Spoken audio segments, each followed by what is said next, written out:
Welcome back to our channel. So today in this video we are going to discuss about how to create yearly vision boards in Canva. So without wasting much of our time, let's get straight into the video.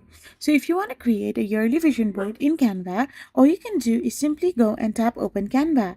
Once you open your Canva app, all you gotta do now is simply tap on the search templates option. Here you need to type in vision board. Once you type in vision board, you can get several other options. Now you can simply select any of the vision board you want to customize.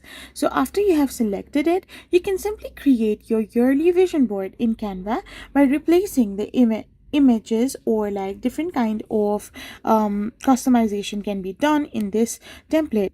You can type in your own text, you can add in your own images, and you can write in your own notes in this template. So this is how you can create yearly vision boards in Canva.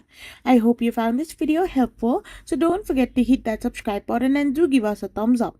We will be back again with more informative videos. Thank you for watching and stay tuned for our next video.